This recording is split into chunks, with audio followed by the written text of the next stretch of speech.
This is Suchitra Vijayan, and you're joining us for the Polis Project's Politics podcast. The Polis Project hosts activists, organizers, writers, reporters, and progressive voices as a part of our politics podcast. They don't just tell you what happened, they inform you about issues, policies, and legislations that matter to their communities beyond the headlines. Since September, thousands of farmers have been protesting the new law that aims to deregulate Indian agriculture. Farmers have clearly stated that these neoliberal laws will dismantle safeguards, create greater instability, severely affect their livelihoods, and put food security of the country at risk, while simultaneously creating an opportunity for large private corporations to enter and exploit the agriculture sector. Organized by more than 31 trade unions, the protest has drawn support from nearly all segments of Punjabi society. But these peaceful protests have been met with tear gas, water cannons, and violence by the Indian police. Yet, protests continue to grow and have now spread to other cities. The Indian diaspora and their allies have also taken to the street in support of the farmers' protests and are building a powerful solidarity movement globally to fight against the emergence of Hindutva, its politics, and violence. In the United States, Council Member Kshama Sawant is seen as an important ally in this fight. This month, she introduced the Seattle City Council resolution in solidarity with the farmers' protests in India. In February this year, she introduced the resolution that urged India to uphold the constitution by repealing the citizenship laws and stop the National Register of Citizens. Joining us today to discuss the recent resolution in support of the farmers' protests, why she introduced it, and understand the significance and the effectiveness of these resolutions is Council Member Kshama Sawant. Kshama Sawant, thank you so much for making time and joining us today. Thank you so much for having me. I want to start with the resolution 31983. Why was it important for your office to pass this, and what is this resolution? Well, as many of your listeners might know, our council office, my council office, is a socialist council office. When I first ran for election in 2013, I ran as a socialist. This was in the wake of the Occupy movement.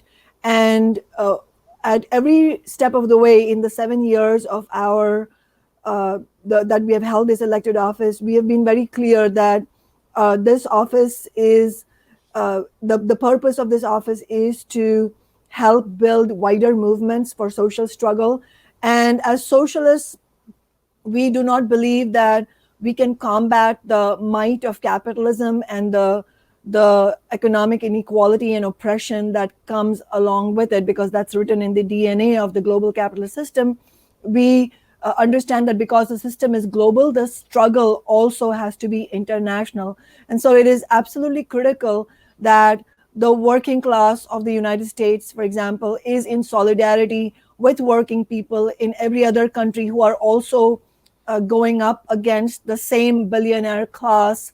And especially if you look at the question of the climate catastrophe that faces us, you can see how it would be impossible to even have a starting point that is not internationalist. And so I think that taking these kind of public steps in order to have a real position on critical international issues, I think is something that more and more left-wing elected representatives should be doing. And I'm hoping that the work that our movement has done in Seattle will inspire others to do the same as well.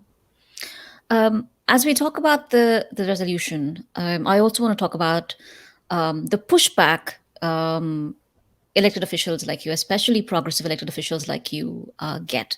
I want to specifically address Hindutva's influence in American politics today and the opportunity cost of taking these positions. Well, when we were fighting for the resolution against the Citizenship Amendment Act and the National Register of Citizens in January and February, as you just mentioned, we did have a real political clash between the activists and organizers in the South Asian and also the wider community who were fighting for that resolution, standing with the Muslims, the poor people, and the Dalits in India, saying, an injury to one is an injury to all. We stand against all kinds of oppression. At the same, we had a real clash with the Bhakts and the Sanghis, the supporters of the BJP and the RSS. And I'm sure many of your listeners already know what I'm referring to, the Bharatiya Janata Party and the Rashtriya Swayam Sevak Sangh, which are organizations that represent right-wing, reactionary Hindu fundamentalist interests and ideology.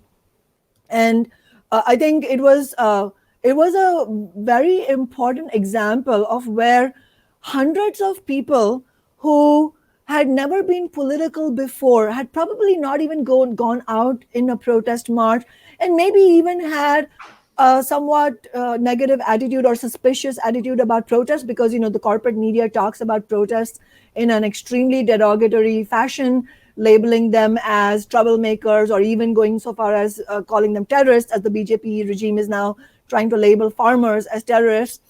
So I think a lot of the people who felt strongly against this absolutely horrendous new citizenship laws, which will basically strip hundreds of millions of people, poor people, Muslims, Dalits, out of their citizenship status, people who are angry about it, but may not have been political before. I think for them, I mean, and I could see this with my own eyes, sort of this process of politicizing and radicalizing, understanding that actually, when I'm angry about a social injustice issue, I'm individually can accomplish nothing.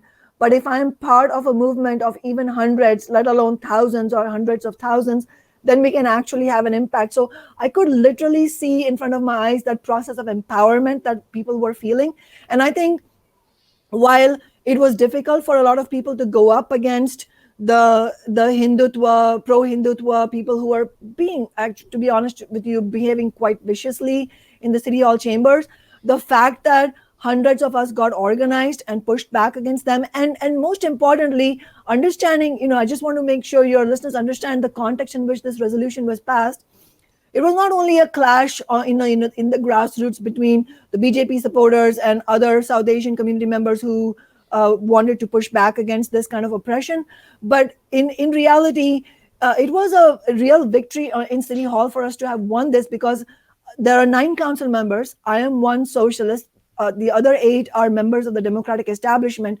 And at first, when we brought this resolution, there was complete opposition from the Democrats. Like every single Democrat, they were opposed to it. We got a letter from the Indian Consul General in San Francisco labeling me as misinformed and really misleading people, the other council members. And I remember a meeting with one of the council members where they said, well, I've got this letter. I'm going by what the Consul General is saying. I why should I believe you? And it was only the real momentum from the grassroots movement that forced every single council member to vote yes. And as far as the opportunity cost, as you said, and I think that question is a good question, because it really comes down to the fundamental difference between our socialist council office and virtually every other elected office in America, but especially when you observe the Democratic and Republican establishments, even progressives inside the Democratic Party, unfortunately, that we, for me, it's actually not an opportunity cost. I wouldn't call it an opportunity cost in the sense that I am not trying to win over the establishment. I am not trying to win over big business. I'm not trying to curry favor with the Modi regime. It's very clear. I mean, I take it's crucial for me that it is very clear which side I'm on. And in fact, if it is not clear to the Hindu reactionary regime and to the billionaire class which side I'm on, then I'm not doing my job really well. So I think if you have a real desire to actually fight for social movements, fight against oppression, and if you hold an elected office, then one thing you need to make 100% clear to yourself: you cannot play both sides. Because there is inherently a conflict between the interests of Ambani and Adani and the Modi regime, for example, and the hundreds of millions who are fighting against the poverty and inequality and neoliberalism in India. So if you are trying to play both sides, you're trying to keep the Modi regime happy and yet stand with the farmers, then let me tell you what you're doing. You're standing with the Modi regime. If you are going to stand with the farmers, then you're going to stand with the farmers. And it is your political and moral duty to take that heat. But my point is, It's not about one person's brilliance or courage. The way our office stands strong and has won 3 elections despite all the opposition against us is because our office and myself, we are rooted inside the movement. We are not separate from the movement, and our strength comes from the movement. I also want to do a follow up on this. Your office has not only stood against Hindutva, you also practice the policy. You also take strong stance against Zionist positions. You've been pro Kashmir, you've been pro Palestine. Um, Talk to us about that. Talk to us about the various other measures that your office has done, but also similarly the pushback that you faced, but also how you've countered that pushback so that we understand this. We also situate Hindutva within this context of Zionist policies and also other right wing movements and support in this country. Yeah, in addition to these 2 resolutions that we just passed this year, we also my office also put forward a proclamation, something called a proclamation. It's not exactly a resolution, but it is a public statement with a clearly stated political position. And so we put forward a proclamation in response to the Modi regime's attacks and repression on Kashmir associated with Article 370. And the language of that proclamation itself was may not have been publicly visible, but the clash that we had to undergo with the democratic establishment to get the strongest possible language condemning the Modi regime for their many atrocities was itself a political victory, because often what you see in democratic establishment type politics is that even if some progressive Democrats are taking a position on a certain issue, there's always this a practice of what I would call civility politics, well, not actually describing what is actually going on and trying to be sort of almost like saying that, well, the Modi regime has some good points and the Kashmiris may have some good points, and let's try to draw some equality between the two. That was the proclamation's language really pushed back against that idea, and clearly understanding that this is not all sides have some good points and bad points kind of issue, but this is clearly just massive repression from a reactionary regime against the ordinary people in India, and specifically at that point in Kashmir. And several years ago, I believe in 2014, my office sent an open letter to the then President Obama and to US Congress at that time, condemning the atrocities by the Israeli state in Palestine. And as you said, yeah, we took a clear position on that. And in fact, in response to that letter became quite controversial. In response to the letter, I remember the Israeli ambassador to the United States said publicly that I should retract that statement. And of course, there was no intention of doing that.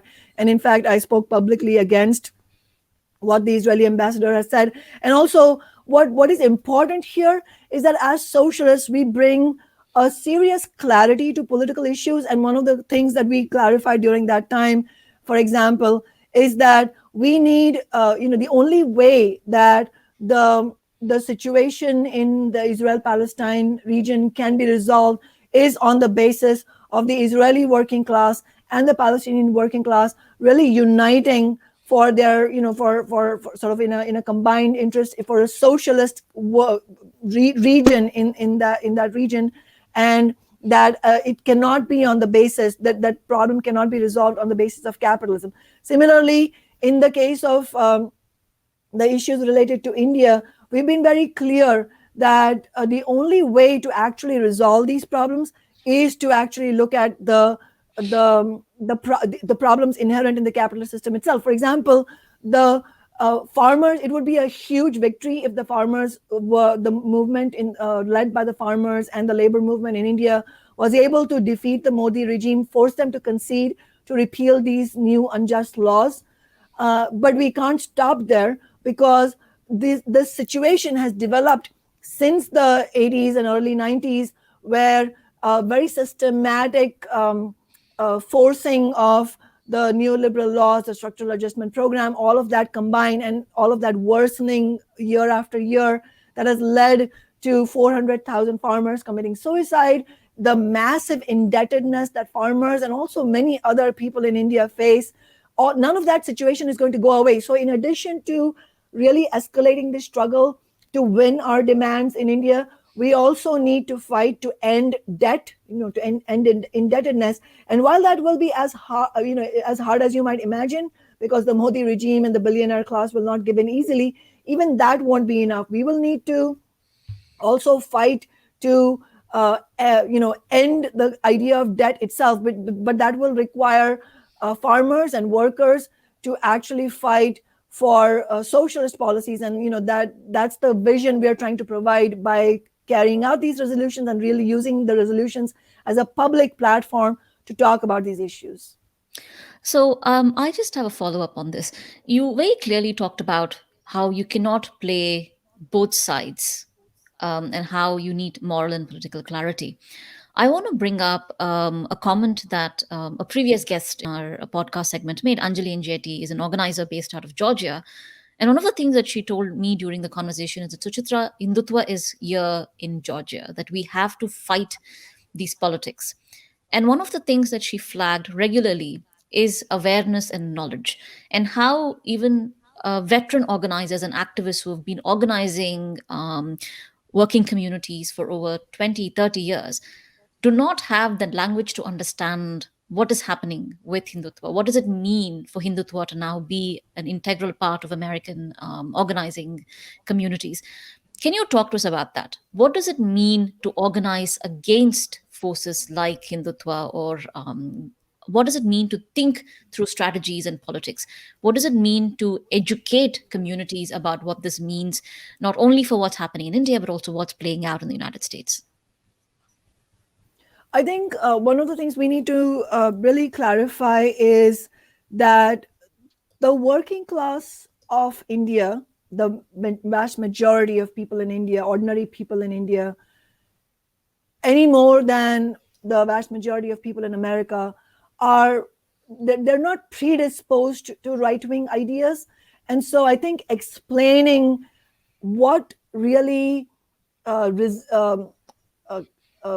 causes the ascendancy of right-wing ideology is one of the most important components. Because if we write off people as ordinary people, I'm not talking about the regime of Narendra Modi and the BJP, I'm not talking about Trump and the Republican and the right-wing parties, I'm talking about ordinary people who may who may have ended up voting for Trump, for example, or ordinary people who may have ended up voting for Modi. I think one of the most important things to explain here is how right-wing ideas gain ascendancy.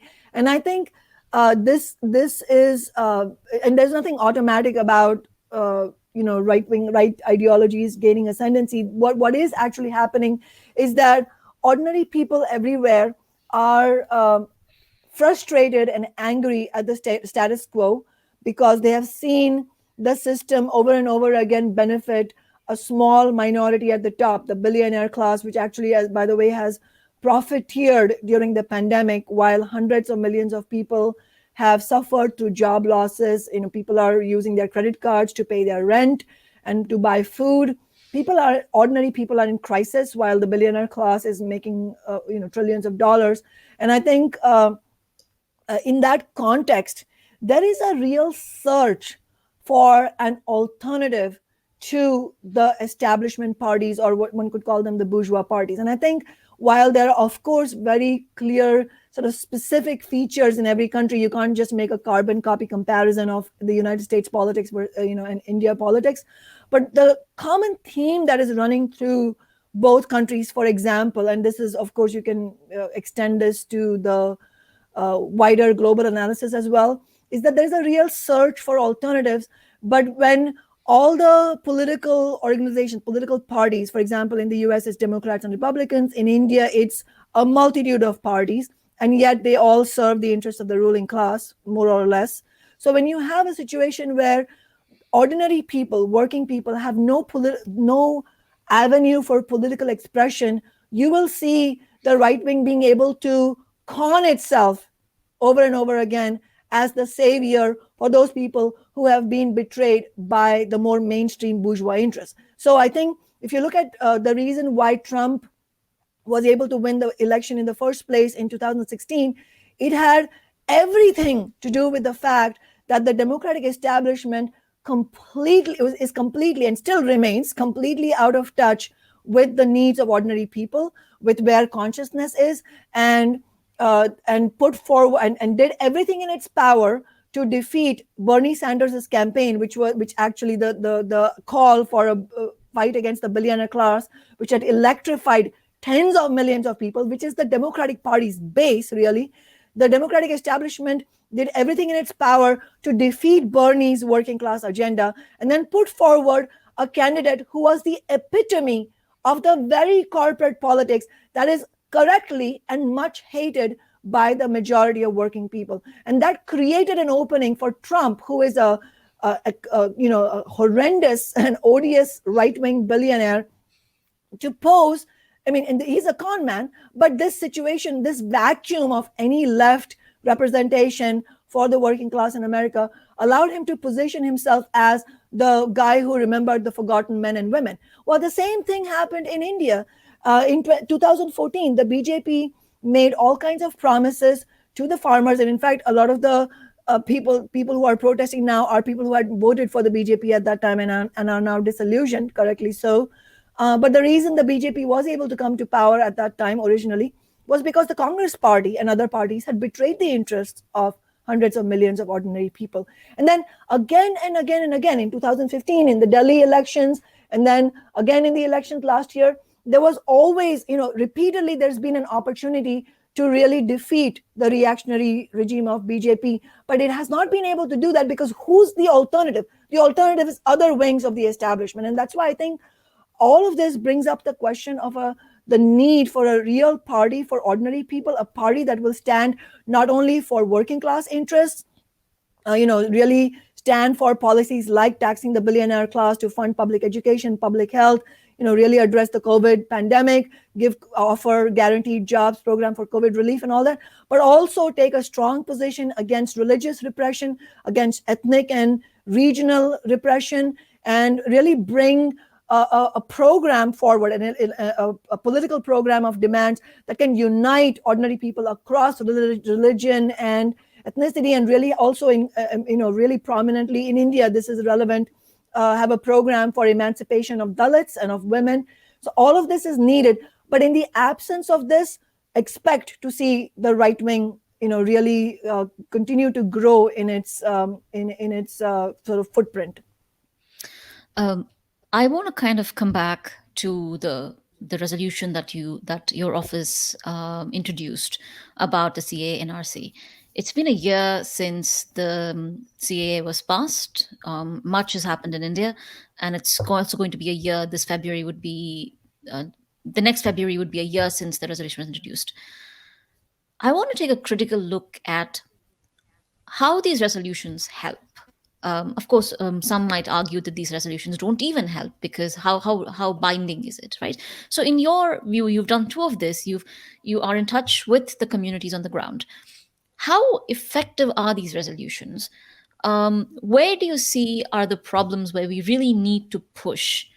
And how do we think about these resolutions as we build, as you rightly said last year in an interview, a global solidarity movement? Could you talk to us about that?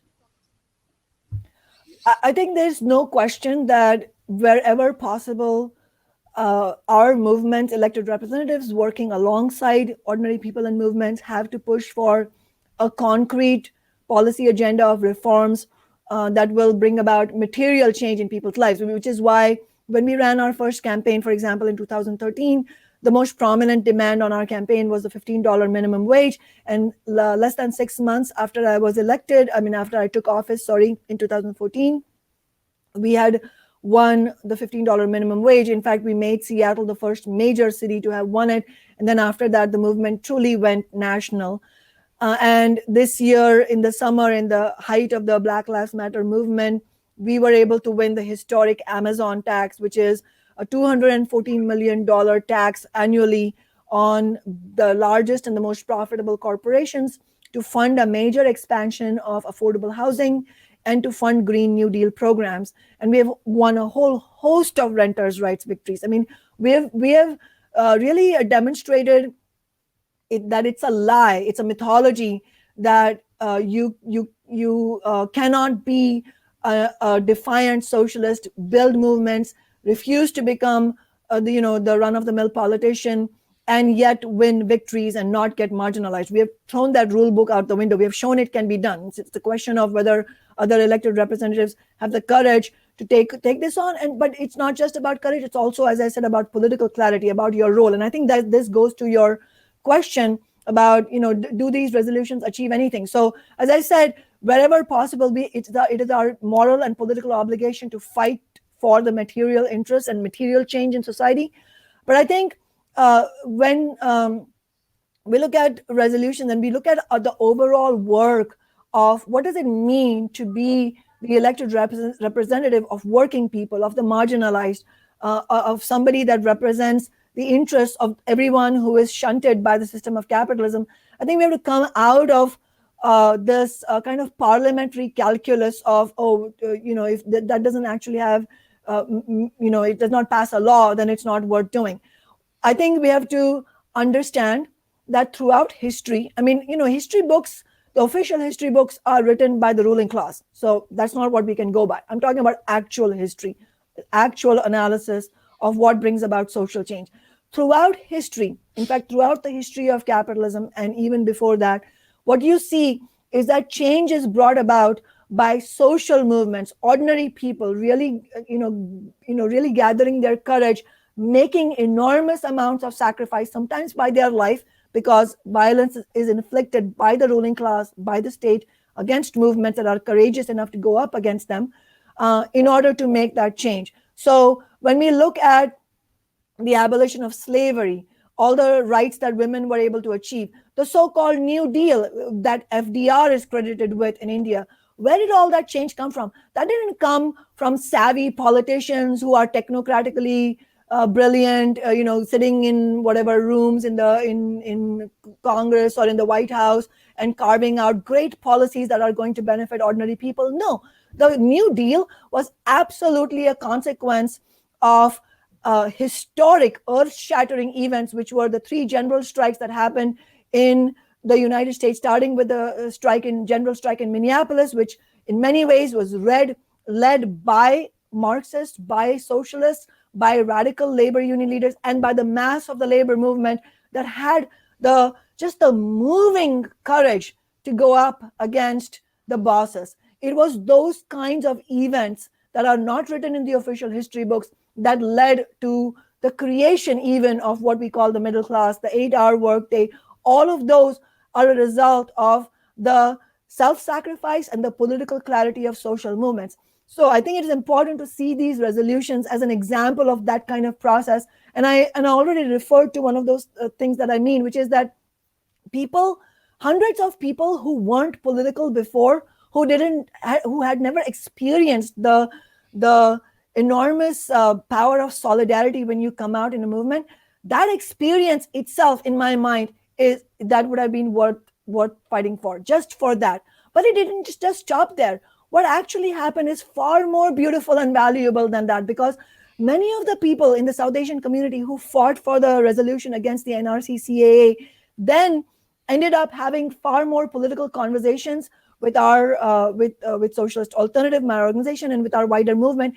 And many of them ended up playing an active role in the Amazon tax movement that was to come just a couple of months later. So that's a concrete example of how when we are able to win one victory in seemingly completely unrelated area, which is the resolution related to the Modi regime, it can immediately transform itself into victories for other movements. And so that political evolution of the movements is the critical thing to fight for. And just one other example I'll give you is that in 2015, we fought for a resolution on rent control. Now, again, it's a resolution. It's not a law. The state law bans any city, any municipality in Washington state from passing rent control policies.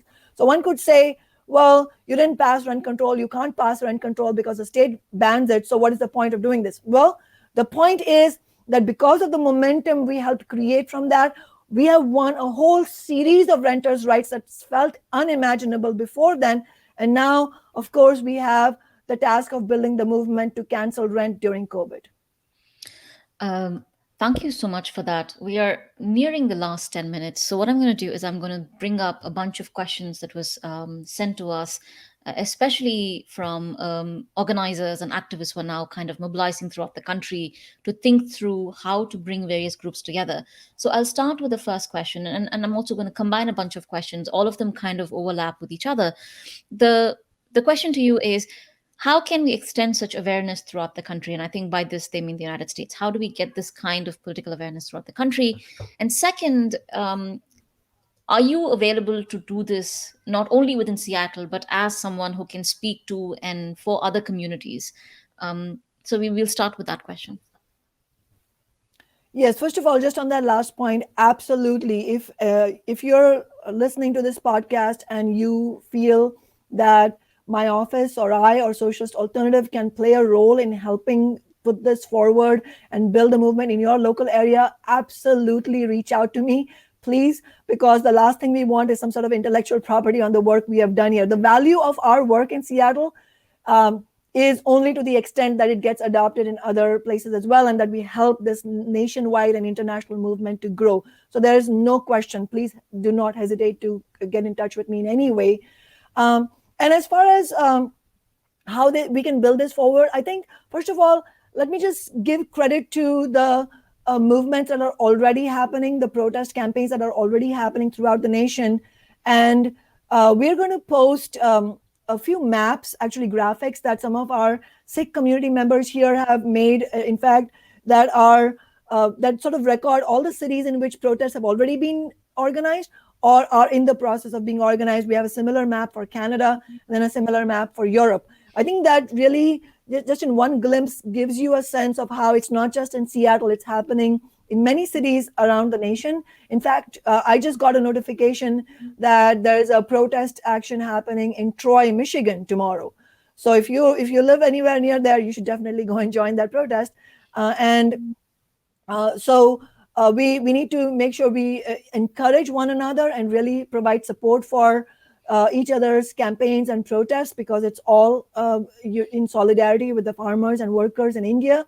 And I think that there is a lot that we can do from Seattle as well, and we are planning to do, which is send public letters to all the congressional and local and state elected officials, forcing them to take a stand.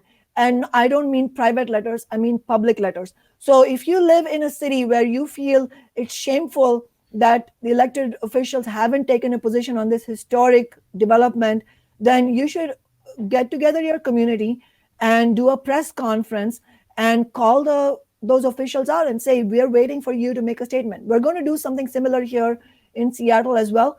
But I think most importantly, this is an excellent opportunity for us to build solidarity within the South Asian community on a working class basis, because we've seen how just because somebody is from your ethnicity or background doesn't mean that they are on your side. I mean, just to give you a concrete example, Biden's new cabinet includes Neera Tandon, who's also of South Asian origin, who's going to be the new director of the Office of Management and Budget. In my view, she does not represent the interest I'm fighting for. She has fought viciously against the $15 minimum wage and has spent decades trying to dismantle Social Security. I think it is also crucial, as we are uniting against the new laws that are going to hurt farmers and workers in India, we also need to clarify the politics of our own movements. And I think this is a crucial opportunity where we can start doing that. And I think these movements also, just lastly, I think this is also important. I think the protest actions that we organize here in solidarity with Indian farmers should have a local component as well, because it's our because movements don't grow if we are just talking to each other in an echo chamber.